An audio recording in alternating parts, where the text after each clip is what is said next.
Hello all, I'm back again, and this time, since you last saw me painting, I did put the background in. I'm not sure whether that's going to be complete yet or not, but it helps me fill in the actual painting of the leopard. I can see what I'm trying to achieve. I've not actually put any paint on the palette yet, so as in the previous video, we're going to be using some white. I should say that I'm using this Galleria from Winsor & Newton. In fact, my actual favourite one is Italia Interactive, which I've got up the top. I will actually bring one down for you.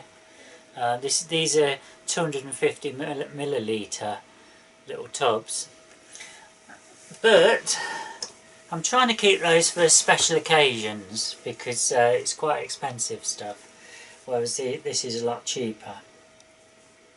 I've also got System 3 up there, paints. I've got some even cheaper stuff up there and dotted around. But I'm quite enjoying this Galleria, to be honest. So I'm going to carry on, at least do this painting. I've got no complaints really. And what I do actually, I didn't mention when I did the other part 1 of the video, that through using my Atelier interactive paints where you have to spray it to keep it workable, I'm actually spraying my palette with a bit of water as well.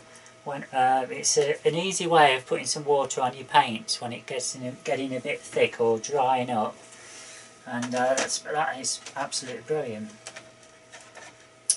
Right, so I'm putting 3 colours on. No, 4 colours actually. We've got the white, we've got the yellow ochre, we've got the raw umber and black. I'm trying not to put too much on the palette because if I get distractions and that, then I don't want to keep wasting it all, because this will dry. I could use one of those wet and wet, is it wet and wet? No, wet. It's basically a palette what keeps the paint wet for several days. I haven't currently got one of those though, apart from the one what I used for the Atelier. And I don't want to really use this because this can go hard if you forget about it and leave it too long in there. It will go hard, and then you have to either peel it off or scrape it off. You don't have that problem with the Atelier. Right, so let's crack on. Go and get a brush. Gonna dip it in some water.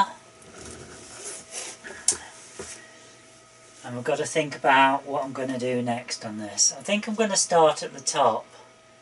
And I'm going to... Let's think about this one. I'm going to put some of the black bits in first, because the lighter colour then mingles over the top of that black. Now you will... The way I'm doing things is totally different to other artists, and they'll frown upon it. This is just the way I do it. It's the way I've learnt. All this I'm pretty well self-taught. Didn't really learn a great deal of this at college. I can tell you straight away, because I washed the brush, it's too wet.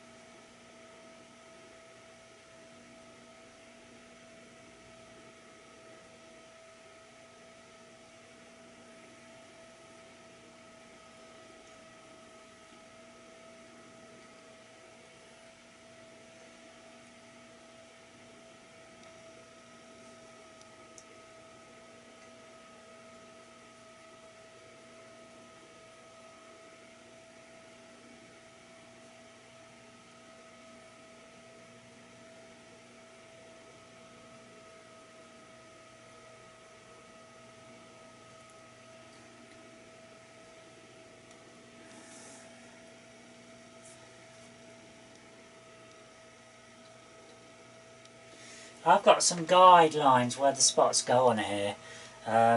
Unfortunately, I've kind of made a little bit of a boo-boo, and some of those lines are going, maybe not so much a boo-boo, but it might be that my hands are rubbed onto these lines, and so I'm finding it very difficult to figure out where they are in this patch here. So I'm just going to add some of these other marks in, just so I can see clearly where I'm working.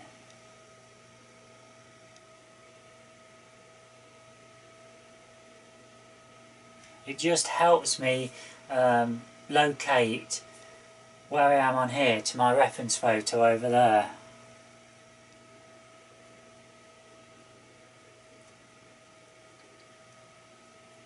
And as I say, as I've said before, this is really just kind of an underpainting at this stage.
It's really complicated, this part, because I've got like a,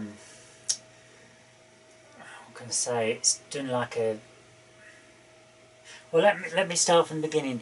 When I'm doing intricate painting like this, I will transfer it over by one means or another. In this case I've used carbon paper, but the thing was, I didn't tape the carbon paper down fully, and I didn't tape the actual image over the carbon paper properly. So basically there was a little bit of movement. So what's happened is I lost tracker where I was transferring the image, and I've got a double in places. So big no here. Don't try and skimp on tape or whatever, however you hold the transfer paper and the reference photo to your canvas. Make sure they're in place and taped or blue tacked or whatever on all four sides of the canvas. You don't want it to be moving several millimeters, especially with an intricate painting like this, because what's happening up here, I'm seeing doubles. It's like when you see double vision, and trying to distinguish where those are is going to take a little while. So I'm probably going to have to. It's a few minutes later, folks. I got interrupted with my dad. I've got a dog, and if I go out the house, she knows that I'm in this studio, and she'll cry. So they don't get any peace, so she has to come in. So basically, that's where I've been. Now, what I've done is I've added some more spots into this leopard, and I'm using mostly a dry brush. It's very little paint on, and there's hardly any water, and I'm just trying to get the effect what I want. I'm going to do the same with the yellow ochre and the white and the raw umber what I mix in, just to give that fur effect. Trying out a little bit different to how I'd normally approach one of these. And I can see up here we've got there's quite a lot of black underneath here, so I'm just lightly adding some of that in. You've got to have a really gentle touch on the canvas, and very little paint.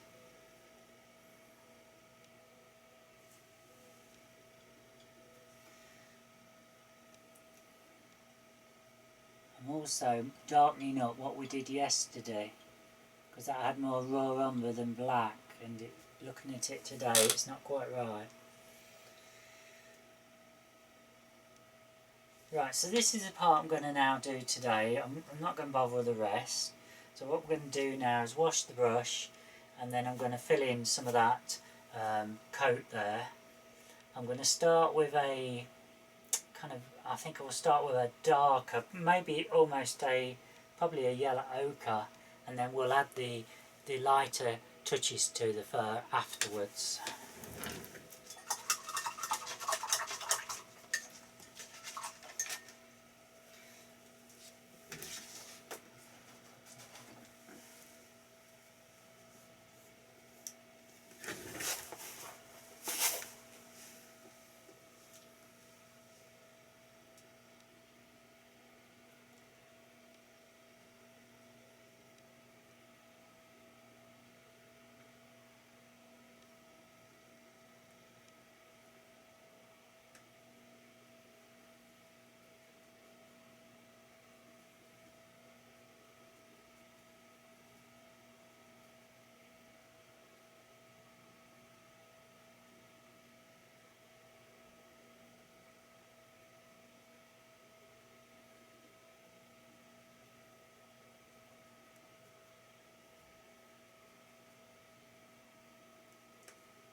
It's coming on, isn't it? So as I say, we're going to be adding the hair in afterwards. We're just trying to fill in some of this colour. And we need a dark enough colour for when we add the lighter blends in for the hairs, that it actually shows up those blends nicely. Shows up those hairs, I should say.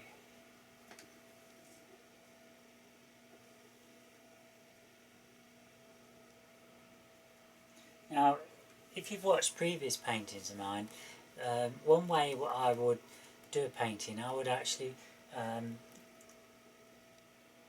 paint the whole canvas one colour, the colour of the background, and then I'd put the image over the top, and that way I didn't get any jagged edges and that around the image. Now I'm altering that approach now. One reason because it saves on paint, but it also, working on a light background, also the colour of the paint you're using shines through more.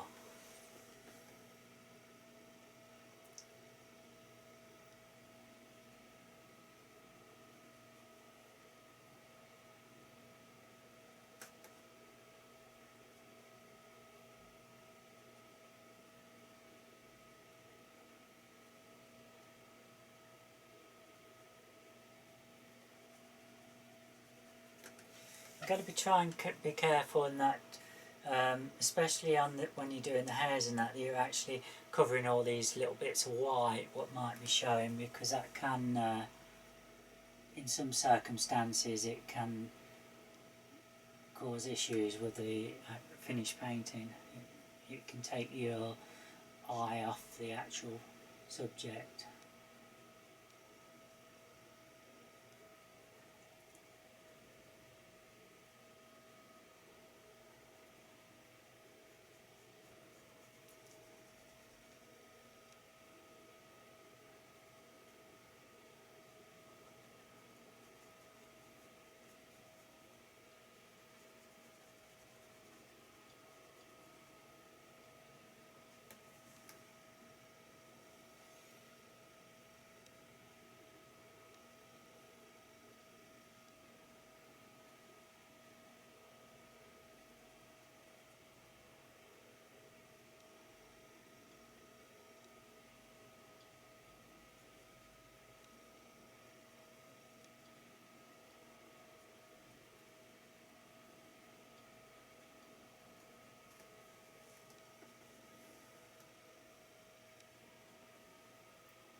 just realised that on the hairs what I did yesterday, there needs to be a lot more darker colour in there for the paler hair to show through, so I'm just adding some raw umber just into that spot, and then it will, the light against the dark will emphasise those lighter hairs.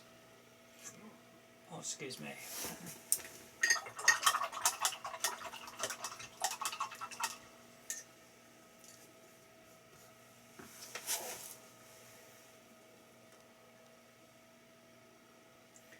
So I'm mixing some white with a bit of yellow ochre.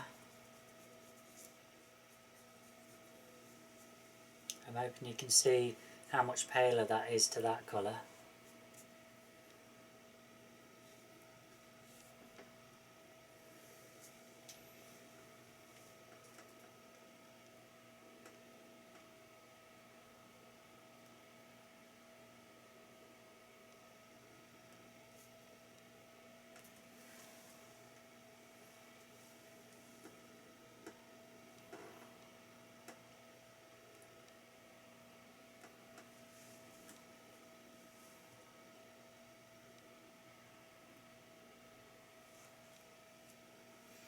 Right, and that colour we're going to need to mix a bit more of that.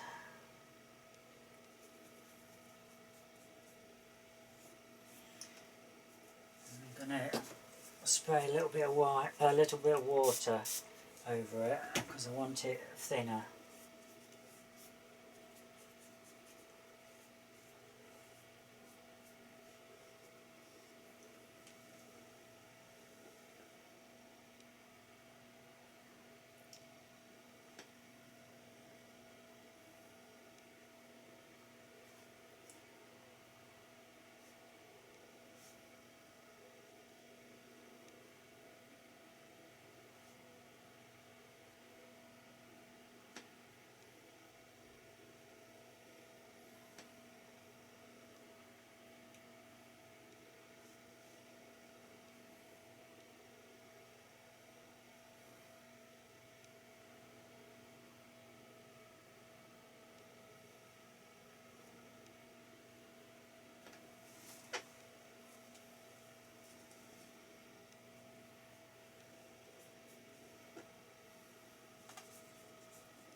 Right folks, my hand is beginning to ache a bit now, so I tend to have lots of breaks,